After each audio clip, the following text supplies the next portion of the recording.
오늘은 에스더 9장 17절에서 22절까지 결론 부분을 살펴보도록 하겠습니다.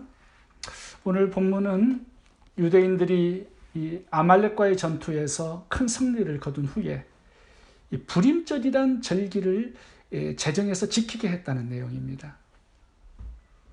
불임절이라는 단어가 오늘 본문에 상당히 많이 나옵니다. 31절 한 구절만 읽어보겠습니다. 정한 기간에 이 불임일을 지키게 하였으니 이는 유다인 모르드게와 왕후 에스더가 명령한 바와 유다인이 금식하며 부르짖는 것으로 말미암아 자기와 자기 자손을 위하여 정한 바가 있음이더라. 이 불임이라는 뜻은 제비 뽑다라는 의미입니다. 하만이 유대인들을 진면하는 날을 제비 뽑기 해서 결정을 했는데 그날이 12월 13일이 걸린 거죠. 그날은 하나님의 개입이 없었다면 유대인들에게는 죽음의 날, 진멸당하는 날이 되었을 겁니다. 그런데 금식 기도에서 하나님의 도우심으로 하만과 그의 민족인 아말렉이 진멸을 당하고 그날은 유대인들의 승리의 날, 축제의 날로 바뀌게 된 것입니다. 그래서 이 불임이라는 이 단어를 가져와서 불임절을 만들었는데요. 하나님의 은혜가 얼마나 큰지를 기억하고 감사할 수 있도록 그렇게 이 절기를 제정하게 된 것입니다. 불임절을 제정한 이유가 오늘 본문에 세 가지가 나오는데요. 이 불임절을 제정한 그 목적 세 가지를 함께 살펴보도록 하겠습니다. 첫 번째는 하나님께 감사하고 영광을 돌리기 위해서입니다. 이 불임절을 제정한 중요한 목적 중에 하나가 이 하만과 그의 민족을 진멸하고 승리를 거둔 것이 유대인들 자신의 힘으로 된 것이 아니었죠. 전적인 하나님의 은혜로 주어졌음을 감사하고 찬양하고 예배하기 위해서 이 불임절을 만들었습니다. 그러니까 이 불임절은 하나님께 예배하는 날입니다. 죽임당하고 진멸당할 수밖에 없는 이 유대 민족을 생명의 날로, 축제의 날로 바꾸어 주신 하나님께 감사하고 영광을 돌리는 날, 그날이 불임절입니다. 우리가 지금 에스더 결론을 최후 승리라는 주제로 묵상을 하고 있죠. 제가 승리는 외적인 것이 아니라 내적인 것이다라고 말씀을 드렸습니다. 승리 이후에 욕심을 절제하고 하나님께 감사와 찬양 그리고 영광을 올려드리는 것, 이것이 참된 승리라고 말씀을 하고요. 최후 승리라고 말씀을 하고 있습니다. 우리에게 어떤 승리, 어떤 성공, 축복이 주어졌을 때 자신을 드러내고 자랑하는 것이 아니라 하나님의 은혜를 드러내고 하나님의 영광을 높여드리는 것, 이것이 최후 승리라는 말씀을 하고 있습니다. 사업이 잘 되어서 물질의 축복을 많이 받은 후에 우리의 마음이 내 자신이나 축복 자체가 아니라 하나님을 향하고 있다면 그것이 최후 승리가 된다는 거예요. 사울왕을 보시면 전쟁하는 것마다 하나님께서 승리를 거둘 수 있도록 도와주셨습니다. 그런데 사울왕은 승리한 다음에 계속 실패자가 됩니다. 왜 그랬을까요? 사울왕도 처음에는요, 전쟁에서 승리하고 돌아온 다음에 하나님께 감사와 찬양의 예배를 드렸습니다. 근데 나중에는 이게 점점 변질이 돼요. 전쟁에서 이기고 돌아오잖아요. 그러면 자신의 이름으로 항상 기념비를 세웁니다. 기념비. 하나님이 주신 승리를 가지고 사람들에게 자신을 자랑하고 높인 거예요. 그래서 사무엘상 15장 12절을 보면 이렇게 나와 있습니다. 사울이 갈멜에 이르러 자기를 위하여 기념비를 세우고 발길을 돌려 길갈로 내려갔다 하는지라. 자기를 위하여 기념비를 세우고, 이게 전쟁에서 승리한 다음에 일어난 일입니다. 자기를 자랑해요. 드러내요. 자기에게 영광을 돌려요. 하나님 주신 승리를 가지고. 그래서 사울 왕은 결국 패배자가 되고 말았습니다. 참된 승리는요, 승리 이후에 옵니다. 그 승리를 가지고 어떻게 하느냐? 내 자신에게 영광을 돌리느냐? 아니면 하나님께 감사하고 찬양하고 하나님께 영광을 올려드리는가? 사울왕은 아말렉 전투에서 승리를 거둔 다음에 재물에 대한 욕심이 생겼죠. 또 아각 왕을 사로잡아 와서 자신을 드러내고 자랑합니다. 승리 이후에, 어떤 축복을 받은 이후에 우리 마음이 하나님을 향하지 못하면 결국 실패자, 패배자가 된다라는 교훈을 사울왕을 통해서 우리들에게 주고 있습니다. 어떤 승리, 어떤 성공, 어떤 축복을 받았습니까? 하나님을 드러내고 하나님의 도움과 은혜를 자랑하고 영광을 돌리시기 바랍니다. 그것이 최후 승리자의 모습입니다. 마태복음 7장에 보시면 사역에 큰 성공을 거둔 사람들이 나와요. 선지자 노릇도 하고 귀신도 쫓아내고 기적과 능력을 행한 사람들이 나옵니다. 그런데 마지막 심판대에 가보니까요, 이 사람들이 실패자들이었습니다. 왜 그랬을까요? 승리와 성공 이후에 하나님이 빠졌기 때문입니다. 마태복음 7장 22절, 23절을 보세요. 우리가 주의 이름으로 선지자 노릇하며 주의 이름으로 귀신을 쫓아내며 주의 이름으로 많은 권능을 행하지 아니하였나이까? 그때 내가 그들에게 밝히 말하되 내가 너희를 도무지 알지 못하니 불법을 행하는 자들아 내게서 떠나가라. 어떻게 불법을 행했을까요? 하나님 주신 승리와 성공과 축복을 가지고 자신에게 영광을 돌려 자신을 자랑하고 자신을 드러내 하나님이 그곳에 계시지 않았습니다. 그러니까 패배자가 되고 말았다라는 거죠. 최후 승리자의 모습은요, 하나님께서 주신 승리와 성공과 축복을 가지고 하나님을 드러내고 자랑하고 감사하고 찬양하고 예배하는 것입니다. 그래서 불임죄를 제정한 모르드게를 저는 최후 승리자라고 말하고 싶습니다. 두 번째, 불임절의 목적은 하나님을 전파하기 위해서입니다. 모르드게는 유대인들이 하만과 아말렉을 진멸하고 승리를 거둔 이후에 페르시아의 127개의 도시에 흩어져 살고 있는 모든 유대인들에게 공문을 보냈습니다. 그래서 불임절을 해마다 지키도록 만들었어요. 19절 보겠습니다. 유다인 곧 성이 없는 고을고을에 거하는 자들. 20절 각도에 있는 모든 유대인들에게 물은 원군하고 글을 보내요. 30절 127도에 있는 유다 모든 사람에게 보내요.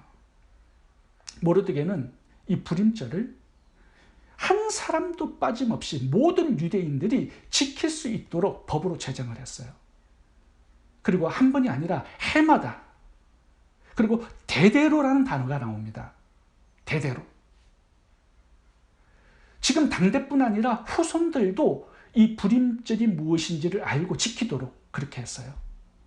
유대인들의 국가 기념일로 만든 것입니다. 모르드게는 이것으로 충분하지 않았습니다. 에스더라는 책을 기록으로 남겨서 성경이 되게 했어요. 그래서 시대를 초월해서 21세기에 사는 우리들까지 이 불임절이 무엇인지, 하나님께서 무엇을 하셨는지, 어떤 승리를 주셨는지, 어떤 은혜를 베푸셨는지, 하나님의 은혜가 얼마나 큰지를 세상 천하 모든 만민이 다 알도록 전파하기를 원했습니다. 그것이 불임절에 담겨있는 모르드게의 마음이었어요. 모르드게는 선교적인 마인드를 가지고 있었습니다. 모든 사람들에게 이 하나님의 은혜를 흘려보내기를 원했어요. 그래서 저는 모르드게를 선교사라고 생각합니다. 왜 모르드게는 온천한 모든 사람들에게 이 불임절을 전파하기를 원했을까요? 유대인들뿐만 아닙니다. 온천한 모든 만민들에게 하나님을 알리기를 원했어요. 이것이 하나님의 소원이었기 때문이에요. 모르드게는 하나님께서 왜 유대인들을 하나님의 백성으로 선민으로 선택하셨는지를 잘 알고 있었습니다. 그게 출애굽기 19장에 나오는 내용이죠. 이스라엘 백성들을 선택한 이유, 열방에 하나님을 알리고 하나님의 말씀을 가르쳐야 하는 이 선교적 사명으로 이스라엘 백성들을 먼저 선택하신 것이죠. 모르드게는 그것을 알고 있었습니다. 그래서 하나님을 이 부림절을 통하여서 누구신지를 유대인 백성들뿐만 아니라 모든 사람들에게 알리고 싶은 소원이 있었던 것입니다. 하나님이 얼마나 좋으신 하나님이신지, 얼마나 은혜가 풍성한 하나님이신지, 얼마나 자기 백성들을 사랑하시는지 전 세계 모든 사람들에게 알리고 싶은 전략을 세운 것입니다. 무엇으로? 부림절로. 모르드게는 대단한 선교 전략가입니다. 그리고 굉장히 지혜로운 사람이죠. 수천 년의 세월을 지나면서 이 부림절과 에스더스를 가지고 하나님의 은혜를 모든 사람들에게 지금도 전고하고 있습니다. 다시 말하면 하나님이 주신 승리와 성공, 축복과 은혜를 나만 감사하고 끝내지 말라는 거예요. 많은 사람들에게 흘려보내고 전파하고 전가하라고 말씀하고 있는 것입니다. 내 자녀, 내 후손 대대로 온 세상 사람들에게 하나님의 은혜가 흘러가게 만들라는 것이죠. 하나님이 주신 승리, 성공, 축복을 가지고 모르드게처럼 여기까지 전진해야 최후 승리가 되는 것입니다. 에스더 9장을 보면요, 유대인들의 승리를 통해서 페르시아의 수많은 이방 사람들이 유대인이 되고자 기화하는 사람들이 많았다고 기록합니다. 무엇을 말하는 것일까요?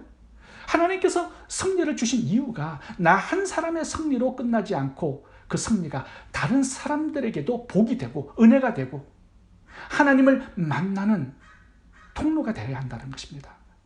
에스더서 8장 17절을 읽겠습니다. 왕의 조명이 이르는 각도 각읍에서 유다인이 즐기고 기뻐하여 잔치를 베풀고 그날을 경절로 삼으니 본토 백성이 유다인을 두려워하여 유다인이 되는 자가 많았더라. 유대인으로 기화하는 백성들이 많았다라는 거예요. 우리는 어떻습니까? 이 모르드게의 소원이 우리들에게도 있는지 살펴보기를 원합니다. 예수님을 죽여서 나를 살리신 하나님의 사랑과 구원의 은혜, 혹시 나만 기념하고 감사하는데 그치지 않습니까? 내 자녀들에게, 내 후손들에게, 내 이웃들에게 하나님이 얼마나 좋으신 구원의 하나님이신지 알려주고 전파하고, 그래서 그들도 하나님을 사랑하고 섬기는 사람들로 만들어주는 것, 이 선교적 사명이 우리에게 있을 때 우리는 최후 승리자가 되는 것입니다. 나의 축복을 통해서 더 많은 사람들이 하나님을 알 수 있도록 만들라. 이것이 부림절에 들어있는 메시지입니다. 마지막 부림절의 목적은 가난한 사람들을 구제하기 위해서입니다. 이 부림절은요, 모든 유대인들이 모여서 함께 드리는 연합 예배입니다. 이 절기라는 게 전부 다 예배이거든요. 이 부림절 예배가 끝나면 함께 먹고 마시고 축제를 벌였습니다. 근데 중요한 단어가 나오는데 가난한 자들과 함께 하라는 거예요. 가난한 자들을 구제하라고 말씀합니다. 22절을 읽겠습니다. 이달 이날에 유다인이 대적에게서 벗어나서 평안함을 얻어 슬픔이 변하여 기쁨이 되고 애통이 변하여 길한 날이 되었으니 이 두 날을 지켜 잔치를 베풀고 즐기며 서로 예물을 주며 가난한 자를 구제하라. 이 불임절을, 이 예배를 지키는 방법이 뭐냐 하면 예배하고 친교하는 것으로 끝나는 게 아닙니다. 가난한 자를 구제하는 이 삶의 예배에서 이 불임절이 완성이 되는 거예요. 레위기서에 보면 화목제가 있죠. 이 화목제도 예배용 제물을 함께 먹는 겁니다. 그게 예배의 마침이에요. 불임절도 마찬가지예요. 가난한 자를 구제하도록 명령하고 있습니다. 여기에서 불임절의 예배가 완성이 되는 것이죠. 이 가난한 자를 구제하는 것과 유대인들이 원수들에게 구원받는 이 불임절, 무슨 연관성이 있을까요? 왜 불임절에 하필 가난한 자들을 구제하라고 명령하고 있을까요? 겉으로 보면 아무 관계가 없는 것 같습니다만 여기에 깊은 관계가 있습니다. 구원은 하나님께서 스스로 구원할 수 없는 자에게 베푸시는 은혜입니다. 구제는요, 스스로 살기 어려운 고아, 과부, 병자, 가난한 자들에게 베푸는 인간의 은혜입니다. 이 불임절은 하나님의 은혜고요. 불임절을 만난 사람들은 가난한 자들에게 인간의 은혜를 베풀어야 한다는 거예요. 그것이 구원받은 자의 마땅한 삶이라고 말씀을 하고 있습니다. 구제. 지금 유대인들이 불임절 축제를 벌이고 있습니다. 지금 그들이 가진 생명, 승리, 누가 주신 것인가요? 하나님이 주신 거죠. 은혜로 베풀어 주신 거죠. 그래서 이 불임절을 지키는 사람들에게 명령하는 겁니다. 너희가 지금 누리는 생명과 재물, 축복, 이 모든 것을 하나님의 은혜로 거저 받았으니까 너희들도 스스로를 구원할 수 없는 고아와 과부, 병자, 가난한 이웃들에게 너희들이 받은 그 하나님의 은혜를 나누고 베풀고 도와주고 살라라는 것입니다. 하나님이 도와주시지 않았다면 불임절을 지킬 수 없었고 하만과 아말렉에게 진멸당해서 다 죽었을 것인데 하나님께서 은혜로 주신 생명, 승리, 이 물질, 축복, 하나님의 은혜를 감사하는 예배로 나타나야 하고요. 또 삶에서는 이 하나님의 은혜가 스스로의 힘으로 살 수 없는 고아와 과부, 병자, 가난한 사람들을 구제하는 것으로 표현되고 나타나야 한다. 이렇게 말씀합니다. 우리가 가난한 자를 위해서 나눔을 실천하는 것은 오늘 내가 하나님의 은혜로 사는 사람입니다. 이것을 신앙 고백 드리는 것입니다. 삶의 예배라고 말할 수 있어요. 누가복음 19장에 보면 삭개오가 나오죠. 세리장 삭개오는 악착같이 일평생 돈을 모으고 살았습니다. 근데 예수님을 만난 다음에 삶이 드라마틱하게 바뀌어요. 구원받은 그 은혜를 보답하기 위해서 스스로 살 수 없는 가난한 사람들을 도와줍니다.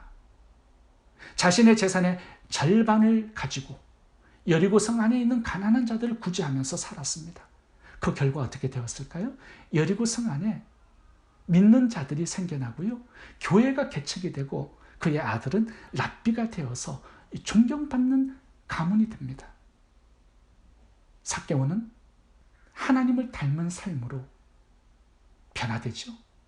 여기가 최후 승리자의 모습입니다. 승리와 성공, 축복 이후에 나눔의 삶이 있는가? 여기가 최후 승리가 결정되는 곳입니다. 마지막 성경 구절을 읽고 마치겠습니다. 히브리서 13장 16절 오직 선을 행함과 서로 나누어 주기를 잊지 말라. 하나님은 이 같은 제사를 기뻐하시느니라. 로마서 12장 1절 그러므로 형제들아 내가 하나님의 모든 자비하심으로 너희를 권하노니 너희 몸을 하나님이 기뻐하시는 거룩한 산제사로 드리라.